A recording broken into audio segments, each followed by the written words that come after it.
ग्रस्त जीवन एक प्रेरणादायक कहानी। मुकेश घर पहुंचा ही था, बर्तनों के गिरने की तेज आवाज़ आ रही थी। घर के अंदर प्रवेश किया तो माताजी बरामदे में ही बैठी बैठी कुछ बुदबुदा रही थी। मुकेश ने पूछा, माँ क्या बुदबुदा रही? माँ ने गुस्से में कहा, जाके अपनी पत्नी से पूछ लो। मुकेश समझ गया कि आज माहौल कुछ ठीक नहीं है। वह आगे बढ़ता है, वह अपने कमरे में पहुंचता है। वहाँ देखता है कि एक औरत बाल बिखेरे मुंह सिकोड़ के बैठी हुई थी। एक पल को तो उसे लगा ही नहीं कि यह उसकी पत्नी है। अब तक वह समझ चुका था कि सास और बहू के बीच कुछ हुआ है। वह दबे शब्दों में पूछता है, क्या हुआ?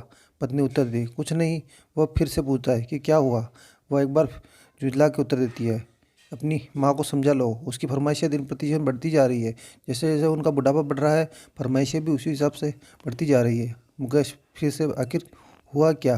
पत्नी उत्तर देती है, आज मैंने दाल चावल रोटी सब्जी सब बनाया। उसके बाद भी सासू जी को सुकून न मिला और उन्होंने हमसे कह दिया, बहू करेला भी बना लो। हमने कह दिया, अब मैं बहुत थक चुकी हूँ, मुझसे नहीं बन पाएगा। यह सुनते ही वह भड़क गई। मुझे तो समझ ही नहीं आता कि मैं इस घर की बहू या नौकरानी। इसके बाद ना मैंने खाना खाया ना तुम्हारी माँ ने। इन विषम परिस्थितियों में मुकेश से यह नहीं बोला गया कि वह बहुत ज़ोर से भूखा है। उस समय उसे अपनी भूख प्यास को अंदर ही समेटना उचित लगा, लेकिन उसे यह भी समझ नहीं आ रहा था कि वह इस परिस्थिति को कैसे मैनेज करे, क्योंकि एक तरफ घरवाली थी तो दूसरी तरफ जन्म देने वाली।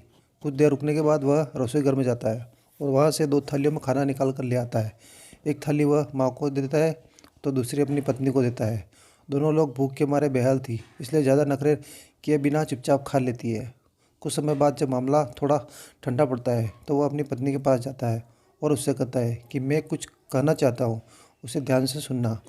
मुकेश कहता है कि मुझे पता है कि तुम दोनों लोगों में ज़्यादा नहीं पड़ती, लेकिन तुम एक बार उन्हें अपनी माँ के रूप में देखो। तब भी क्या तुम उनसे इस तरह का बर्ताव करती? उनकी उम्र हो चुकी है, अब वह हम लोगों के सहारे है। वह अपनी पसंद का खुद से करने में असमर्थ थे और हम लोगों को भी तो एक दिन इसी अवस्था से गुजरना है। सोचो, हमारे साथ भी ऐसा हो तो कैसा लगेगा? हमें अपने बुजुर्गों का ख्याल कुछ इस प्रकार रखना चाहिए जैसे हम अपने छोटे बेटे का रखते हैं। पत्नी को यह बात समझ आ चुकी थी, वह अपनी गलती मान के माँ जी से माफ़ी मांगती है।